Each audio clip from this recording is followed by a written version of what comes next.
Is een kracht in Jew de rijken kan opbouwen en of ze valdig kan vernietigen.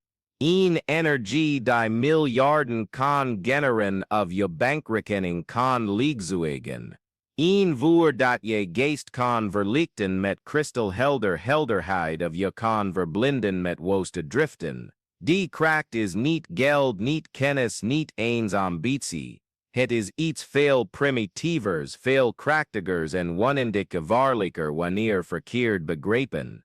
Het is seksuele energie, de levenskracht die pulserend in het centrum van je wezen schwult en stilletjes het lot van elk aspect van je leven bepaalt. Maar hier is de ongemakkelijke waarheid die niemand wil onder ogen zien.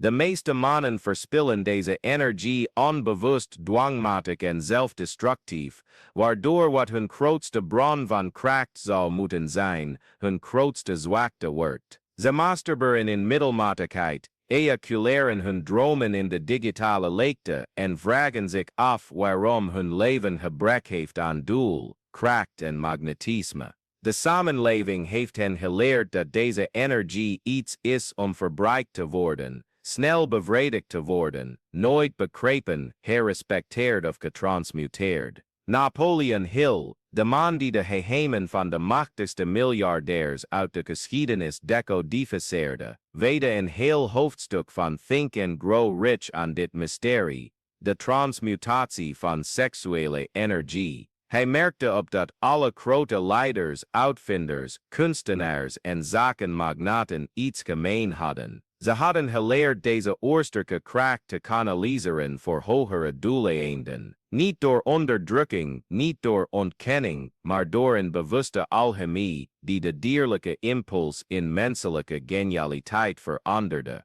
Stel je even een brandend vuur voor in het midden van je bestaan. Dit vuur kan je huis verwarmen of het tot as vernielen. Het kan je pad verlichten of je ogen verblinden. Het verschil zit niet in de intensiteit van het vuur, maar in je vermogen op te richten, te kanaliseren, om te zetten in bruikbare energie. Seksuele energie is dat vuur. En seksuele transmutatie is de verloren kunst om dat wilde vuur om te vormen tot bewuste verlichting. Kijk naar je eigen ervaring. Hoe vaak voelde je die bekende drang, die toenemende druk, die onmiddellijke verlichting leek te eisen?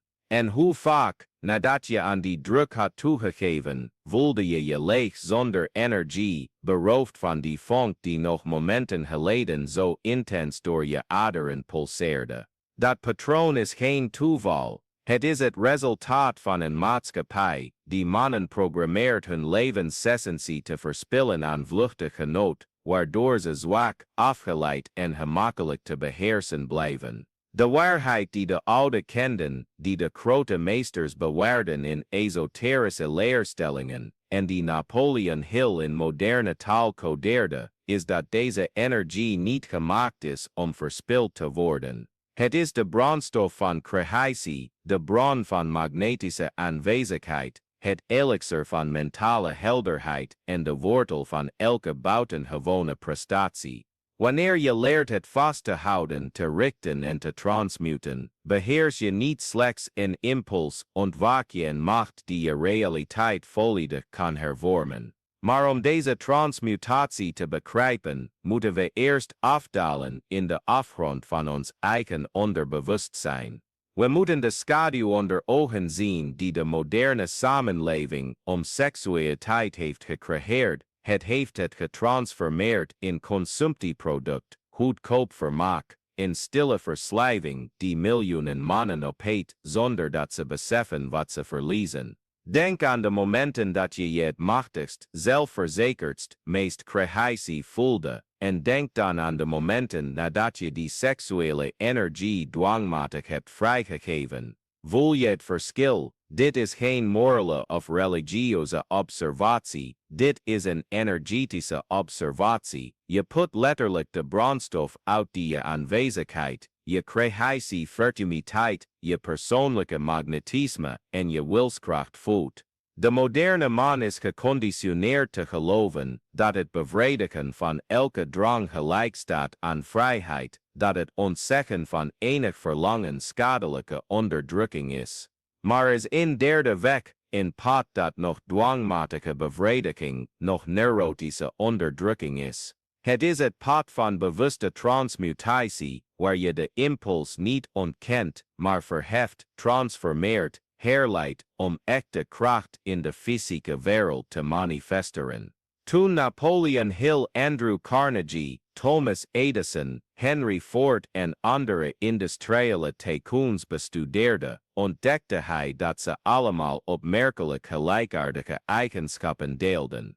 Ze hadden allemaal een ongewoon magnetische energie, ze bezaten uitzonderlijke mentale helderheid. Ze toonden een bijna bovennatuurlijke capaciteit om vol te houden bij tegenspoed.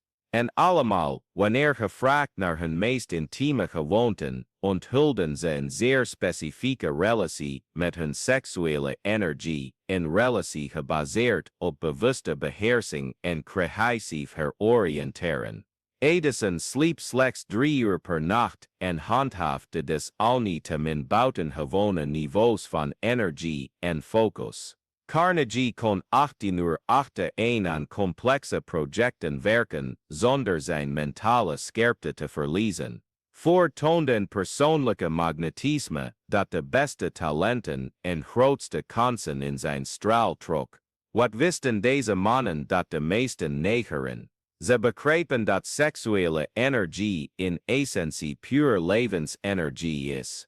Het is de kracht die nieuw leven genereert. Dit is het vanzelfsprekend de kracht die nieuwe realiteiten, nieuwe rijken, nieuwe uitvindingen kan voortbrengen. Wanneer je deze energie zonder bewuste intentie ejaculeert, ejaculeer je letterlijk je scheppingspotentieel in de fysieke wereld. Je kiest voor kortstondig genot ten koste van duurzame kracht. Maar laat me duidelijk zijn, ik heb het niet over seksuele onderdrukking. Onderdrukking is proberen het vuur te smoren totdat het op destructieve wijze explodeert. Transmutatie is leren de meester van het vuur te zijn intensiteit te richten om het leven te smeden dat je werkelijk wilt.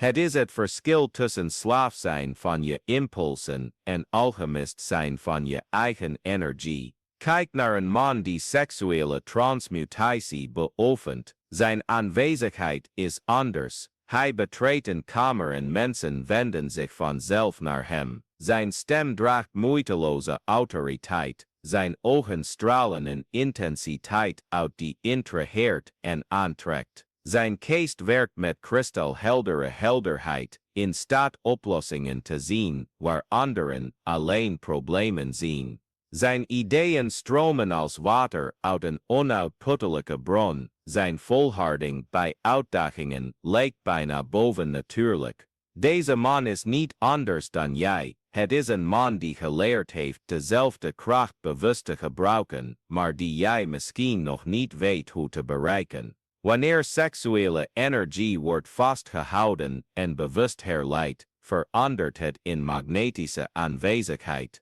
Het wordt omgezet in mentale helderheid. Het wordt alchemistisch in explosieve creativiteit. Het metamorfoseert in onwankelbare wilskracht.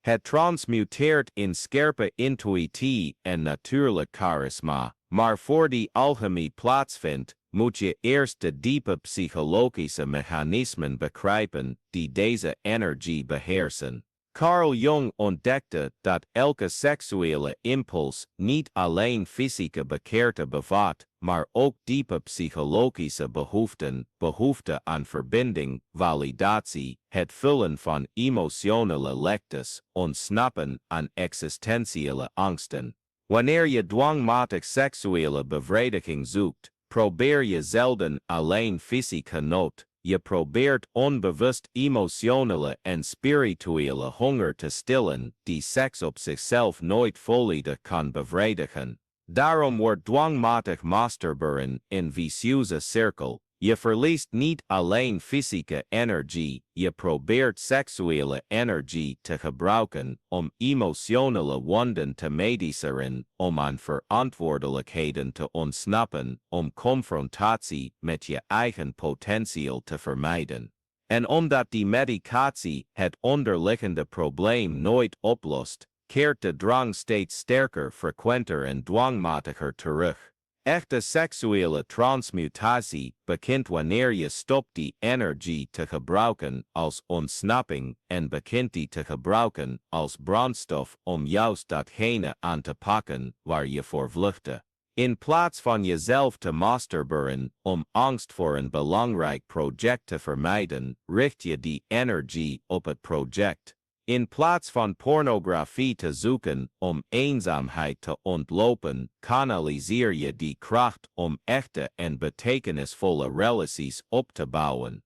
In plaats van je energie te escaleren om stress te verlichten, transformeer je het in productieve acties die de bronnen van stress elimineert. Dit proces vermoedt, omdat het betekent dat je je psychologische schaduwen onder ogen moet zien zonder het verdovende middel van gemakkelijk genot. Het betekent je onzekerheden, beperkingen en angsten recht in de ogen kijken en de energie die je vroeger verspilde in vlucht gebruiken om deze beperkingen te confronteren en te transcenderen. Het is een pad van een krijger, niet van een consument. En hier vallen veel mannen, ze proberen seksuele transmutatie als een geïsoleerde techniek, zonder te begrijpen dat het deel uitmaakt van een veel bredere psychologische en spirituele transformatie.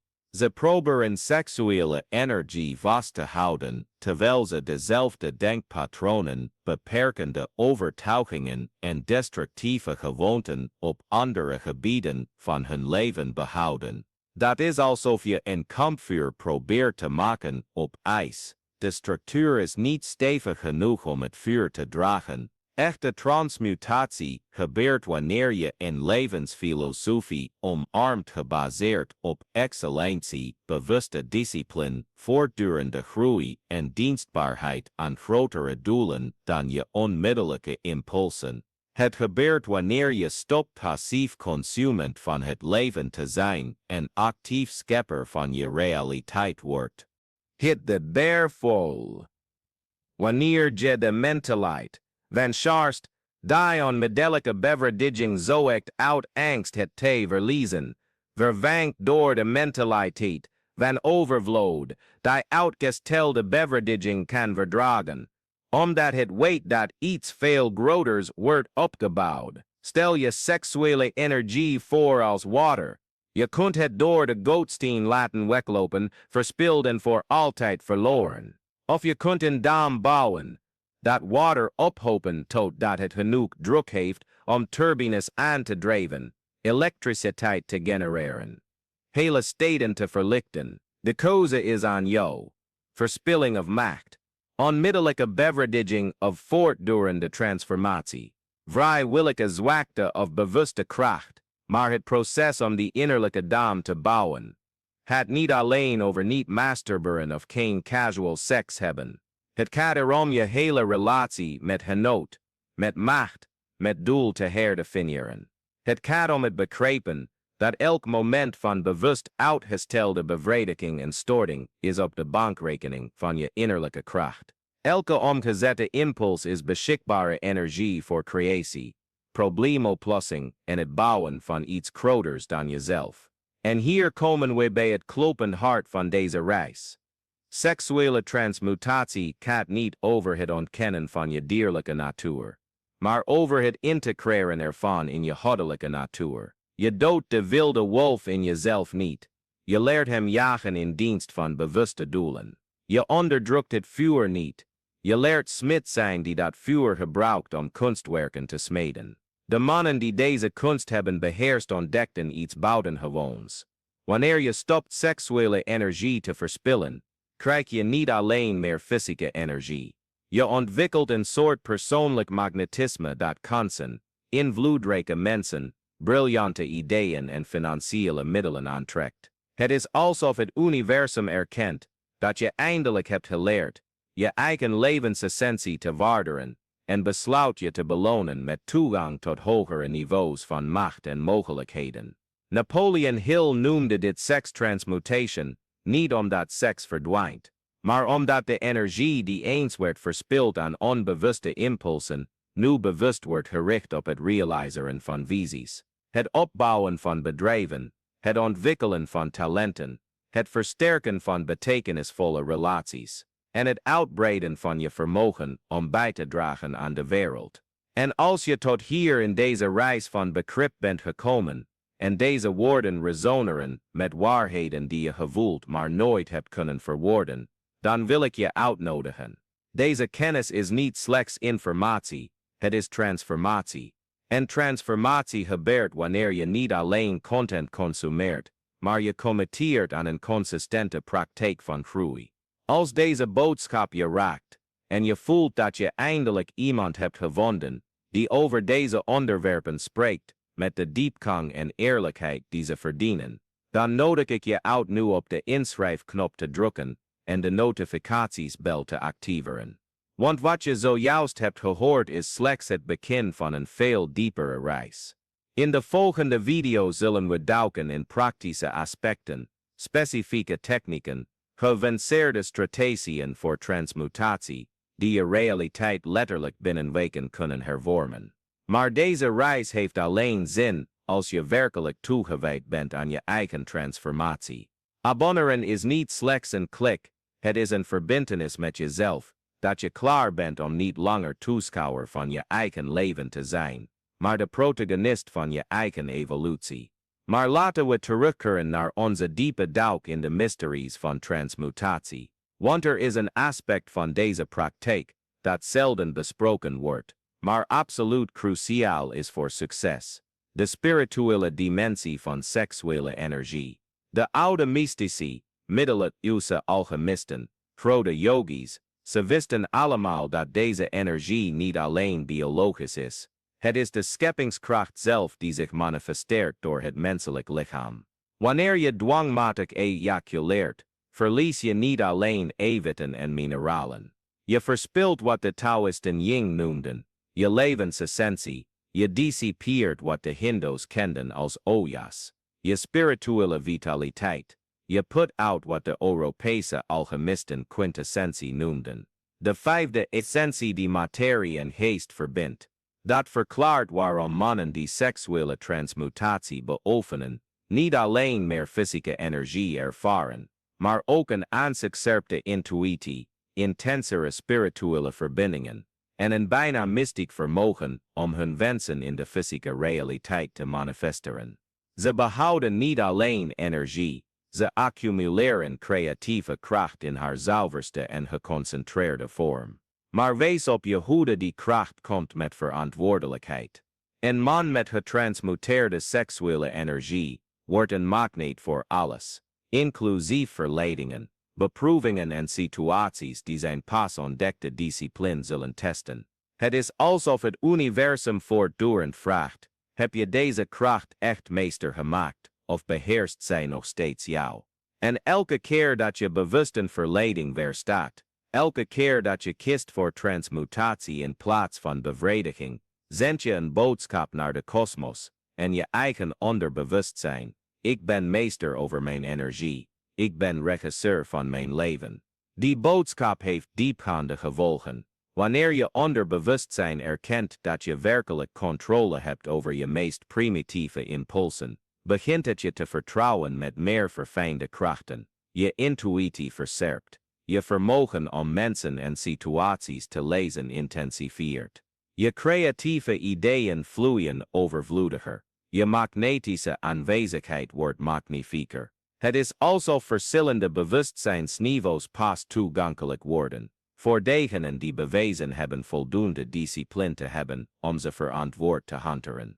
En hier ontmoeten we een van de meest fascinerende aspecten van seksuele transmutatie. Het gaat niet alleen om wat je niet doet, geen energie verspillen, maar om wat je kiest te doen met de geconserveerde energie. Het gaat om bewuste heroriëntatie. Het hat het hebben van een doel zo helder, zo magnetisch, zo inspirerend dat het je levensenergie van natuur aantrekt en kanaliseert. Denk aan de grote genieën uit de geschiedenis. Michelangelo beeldhouwde David, Mozart componeerde symfonieën, Tesla uitvond technologieën, die als magie leken, Einstein ontwikkelde theorieën, die ons begrip van het universum zouden herdefiniëren. Het waren allemaal mannen met hevige passies, maar die deze passies kanaliseerden naar onsterfelijke creaties.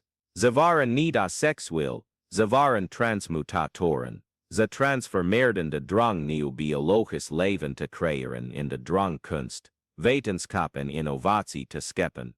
Jij hebt dezelfde energie als zij hadden. Dezelfde creatieve kracht pulst in je aderen. Het verschil zit niet in de hoeveelheid energie, maar in de kwaliteit van je relatie ermee. Zij leerden alchemist te zijn van hun eigen levensessentie. Jij kunt dezelfde kunst leren. Maar daarvoor moet je ontwikkelen wat ik noem energetisch bewustzijn, het vermogen om in real time te voelen hoe verschillende gedachten, emoties, acties en keuzes je vitale energieniveaus beïnvloeden. Je moet leren onderscheid te maken tussen activiteiten die je essentie outputten en activiteiten die deze versterken. Je moet voldoende gevoeligheid ontwikkelen om te herkennen wanneer je energie wordt verspild aan nutteloze zorgen, toxische relaties, lege vermaak of dwangmatige bevredigingen. En hier is een waarheid die je misschien schokt. Dwangmatig masturberen is slechts het topje van de ijsberg. De meeste mannen verspillen seksuele energie, niet alleen door fysieke ejaculatie, maar door mentale en emotionele ejaculatie. Ze fantaseren dwangmatig, consumeren pornografie, voeden wellustige gedachten en legen hun vitale energie, nog voor ze hun eigen lichaam aanraken. Echte seksuele transmutatie begint daarom in de geest. Het begint met de discipline om je gedachten bewust te richten. Het begint met de keuze om je verbeelding te voeden, met visies van wat je wilt creëren, niet met fantasieën van wat je wilt consumeren. Het begint met het besef dat elke seksuele fantasie creatieve energie is die verspild wordt aan denkbeeldige werelden in plaats van geïnvesteerd te worden in het bouwen van tastbare realiteiten. Stel je voor dat alle mentale energie die je besteedt aan seksfantasieën werd omgeleid om je professionele doelen te visualiseren. Stel je voor dat alle emotionele intensiteit die je in seksuele begeerte investeert werd gekanaliseerd naar passie voor je creatieve projecten. Stel je voor dat alle vastberadenheid die je voelt tijdens seksuele opwinding werd getransmuteerd in vastberadenheid om echte obstakels in je leven te overwinnen. Dit is geen onderdrukking, dit is heroriëntatie, het is bewuste alchemie. Het is de kunst meester te zijn over je eigen energetische en emotionele staten. En wanneer je deze kunst beheerst, gebeurt er iets buitengewoons. Je stopt met energie buiten jezelf te zoeken, in prikkels, in anderen, in middelen, in vermaak. Je wordt een energiebron. Je transformeert van consument naar generator. Mensen voelen zich alleen al energiek, door in je aanwezigheid te zijn. Kansen beginnen naar je toe te graviteren. Middelen manifesteren zich om je visies te ondersteunen. Dit gebeurt omdat je eindelijk je ware natuur hebt betreden. Je bent een creatieve krachtig wezen, dat tijdelijk een fysiek lichaam bewoont, niet een fysiek lichaam dat wanhopig probeert willekeurige impulsen te bevredigen. Wanneer je je seksuele energie afstemt op deze hogere waarheid, wanneer je deze kracht gebruikt om je hoogste creatieve potentieel te uiten, kom je in harmonie met de fundamentele wetten van het universum. En de wetten van het universum belonen deze harmonie met overvloed, synchroniciteiten, kansen en prestaties die voorheen onmogelijk leken of voorbehouden waren aan specialere mensen. Je ontdekt dat er geen specialere mensen bestaan, alleen mensen die geleerd hebben bewust dezelfde krachten te gebruiken die voor iedereen beschikbaar zijn. Maar nu komen we bij het meest cruciale moment van deze race. Het moment van keuze. Want kennis zonder toepassing is slechts intellectueel vermaak. Begrip zonder oefening is slechts steriele filosofie. Je kunt deze ervaring inspireerd verlaten voor een paar uur en daarna terugkeren naar dezelfde patronen als altijd. Of je kunt de moedigste beslissing van je leven nemen, de beslissing om echt te ervaren wat het betekent te leven met getransmuteerde seksuele energie. Die beslissing is niet gemakkelijk, want ze vereist dat je alles confronteert wat je seksuele bevrediging gebruikte om te vermijden. Ze vereist dat je je angsten onder ogen ziet, zonder het verdovende middel van gemakkelijk genot. Ze vereist dat je je diepste emoties voelt zonder de afleiding van seksuele stimulatie. Ze vereist dat je in contact komt met je ware kracht zonder krukken van dwangmatige bevredigingen. Maar juist die confrontatie bevrijdt je. Het is door het ongemak van bewuste onthouding te doorstaan dat je innerlijke krachtreserves ontdekt die je niet eens wist dat je ze had. Het is door kleinere impulsen te weerstaan dat je de capaciteit ontwikkelt om grotere impulsen te realiseren. Het is door de meest primitieve kracht in jezelf te beheersen dat je toegang krijgt tot de meest verfijnde krachten. De man die uit dit transmutatieproces tevoorschijn komt, is niet dezelfde man die erin hing. Hij bezit een magnetische aanwezigheid die succes aantrekt. Hij vertoont een mentale helderheid die door verwarringen en complexiteiten snijdt. Hij manifesteert een creatieve energie die innovatieve oplossingen en onverwachte kansen voortbrengt. Hij straalt een rustige zelfverzekerdheid uit die respect en bewondering inspireert. Hij heeft een persoonlijk magnetisme ontwikkeld dat van natuurmiddelen, relaties en prestaties aantrekt. Deze man heeft zijn seksualiteit niet onderdrukt, hij heeft haar verheven. Hij heeft zijn dierlijke natuur niet ontkend, hij heeft haar geïntegreerd in zijn goddelijke natuur. Hij is niet minder man geworden, hij is meer mens geworden.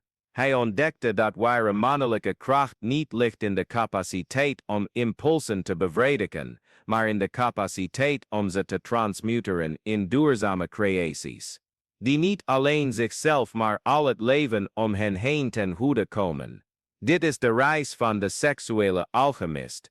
Dit is de inwijding die lood in hout verandert, impuls in doel, dwang in creatie. Dit is de verloren kunst die Napoleon Hill codeerde, die de grote meesters bewaarden en die nu voor jou beschikbaar is, als je de moed hebt haar volledig te omarmen. Het vuur brandt in jou op dit exacte moment. De kracht pulseert door je aderen, terwijl je deze woorden leest.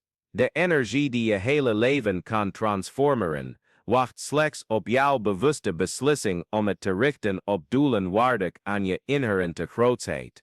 Je kunt dit vuur laten opbranden in kortstondige genoegens, of je kunt het gebruiken om een buitengewoon leven te smeden. De keuze is zoals altijd aan jou. Maar weet dat deze keuze niet alleen de komende dagen of weken bepaalt. Ze bepaalt de kwaliteit en impact van je hele bestaan.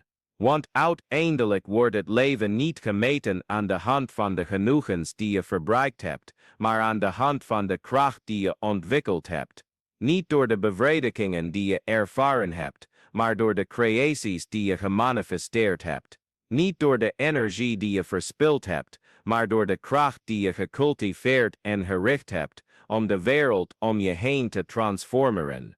De innerlijke krijger ontwaakt, wanneer je stopt slaaf te zijn van je impulsen en meester wordt over je energie. Het innerlijke licht gaat aan wanneer je stopt met het verstrooien van je levensessentie en begint die te concentreren op stralende doelen.